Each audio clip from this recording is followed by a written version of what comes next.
Oi, gente, tudo bem? Estou fazendo o thumbnail. Estou fazendo a miniatura agora mesmo. Perfeito. Então, hoje quero falar sobre as palavras, as muletas linguísticas em português. Por exemplo,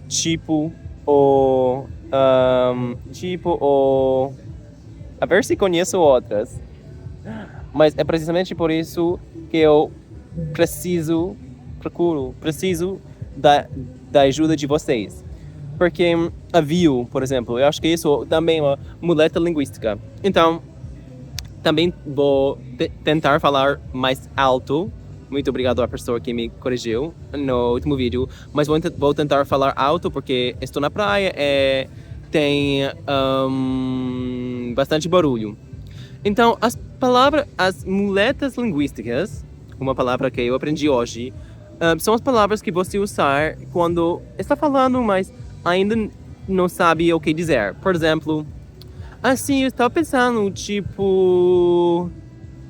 a gente poderia ir à praia juntos. Por exemplo, nessa frase a palavra tipo não tem realmente, não adiciona mais informação à frase, mas é uma coisa que a gente fala, mas que a gente não escreve.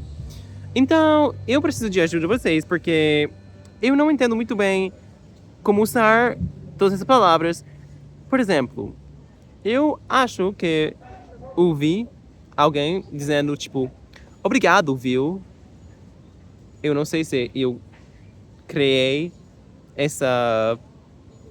Eu não sei se diz assim, mas eu acho que eu tenho ouvido, pessoas dizendo viu. E não entendo muito bem o que quer dizer. Obrigado, viu? Ó, não sei se diz assim, mas... Bom, se alguém poderia explicar, eu estaria muito agradecido. Então, é isso. Eu queria falar sobre, realmente a importância de aprender a falar uma língua... aprender a falar num registro acadêmico e mais formal, mas também um registro mais informal. Então, em muitas séries, se você assistir séries para aprender uma língua, provavelmente no diálogo, você vai aprender no diálogo cotidiano, todo dia, você vai aprender expressões bastante informais.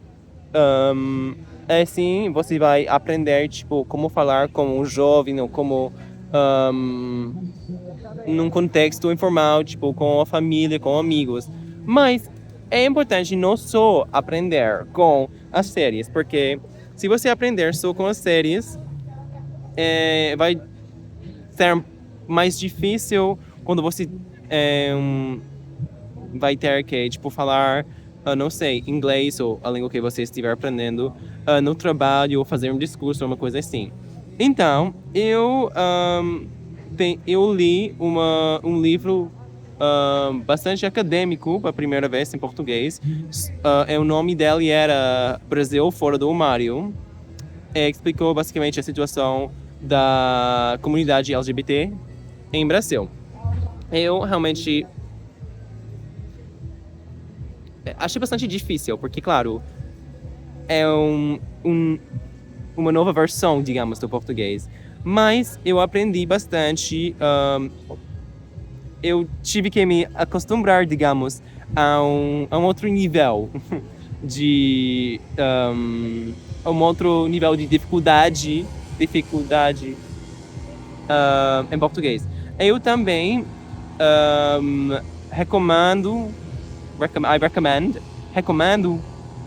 eu acho que é uma boa ideia escutar audiolivros na língua que você estiver aprendendo. Então, eu, por exemplo, eu tenho lido Os Jogos da Fome em português, porque já tinha lido em inglês. E agora estou escutando os audiolivros do Harry Potter.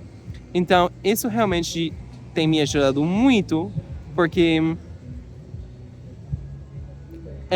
você está escutando um português ou um inglês, depende, um pouquinho mais formal, porque no livro obviamente, quando é no livro, tipo, físico, como dizer, que no livro físico tem um português bastante acadêmico, digamos, porque em vez de dizer, vou te explicar isso, vou te falar, vou te dizer lá, vou te dizer, blá blá blá, diz, vou lhe ensinar, vou lhe falar. Então, eu acho que graças a escutar audiolivros em português, eu tenho melhorado, eu tenho aprendido um pouquinho mais como falar um português mais formal, que é muito importante. Eu também acho que ajuda bastante se você já tem lido os livros em inglês ou na sua língua materna, ou seja, português provavelmente, porque assim você já entende bastante o que está acontecendo, e assim a coisa fica um pouquinho mais fácil. Eu digo que se você quer começar a ler uma coisa ou ler livros numa língua estrangeira, não tem vergonha em ler summaries, ler recapitulações, ler um sumário,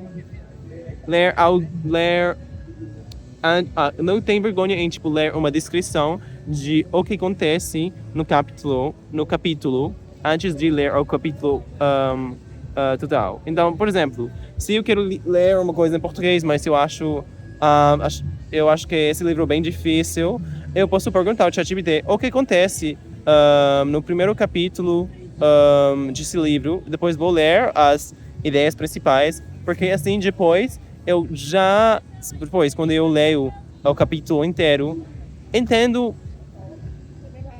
são como muletas, digamos, te ajuda a ler numa língua estrangeira, porque você já entende, tipo, a maioria das ideias expressadas graças ao ChatGPT ou a uma summary, a uma resumen, não sei como se diz essa palavra, mas graças à informação que você encontrou online. Então, é isso. Eu também... Outras coisas que eu tenho feito para melhorar as línguas que eu falo, que às vezes eu escrevia o meu diário em francês. Isso foi porque eu queria... Não sei, tinha medo de que alguém fosse ler o meu diário. Então, há tipo 15 anos, eu começava a escrever em francês. Porque assim, se alguém abrir o meu diário, acho que não poderia ler a minha escritura. Não sei como dizer, mas quando eu escrevo não é bastante ruim.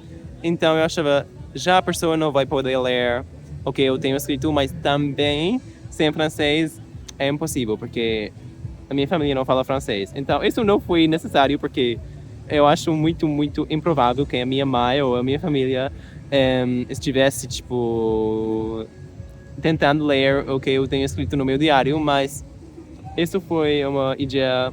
Isso, acho... Claro que às vezes você precisa de receber correções quando você escrever numa língua estrangeira, mas ao mesmo tempo, às vezes é importante só escrever ou falar sozinho, porque assim você vai ganhar um pouquinho mais de confiança. Ou seja, quando você quiser falar uma língua estrangeira, tem duas coisas que são importantes. Ou seja, ser compreensível, se sentir cômodo quando você estiver falando a língua. Então, se você está escrevendo no seu diário, claro, você não, em outra língua, você não vai receber correções, porque é só você quem está escrevendo, quem estiver escrevendo. Mas, ao mesmo tempo, o que dizer? Ao mesmo tempo, isso te ajuda bastante a ganhar confiança. To feel confident. Se sentir confiante. Não sei a tradução disso em português, mas você não tem que ser perfeito, só tem que, tipo, poder expressar suas ideias e ser entendido. Você não tem que dar a explicação. Quando você estiver falando numa língua estrangeira, você não tem que, tipo, dar uma explicação perfeita, digamos, com todas as descrições que você teria usado em português, na sua língua não português. Porque eu, por exemplo, quando eu estou falando português, 90% do tempo eu consigo dizer exatamente o que eu quero dizer. Porque não, pode ser um pouquinho mais. Mas às vezes, por exemplo, eu tenho uma descrição muito específica, mas eu não sei como traduzir isso, então em vez de dizer era deprimida, eu digo era triste, entendeu? Pode ser que você percebera que eu uso bastante as palavras básicas nesses vídeos. Por exemplo, triste, contente, feliz. Porque às vezes eu não sei como usar outras palavras. Mas isso vem com o tempo. Acho que vou melhorar o meu vocabulário depois.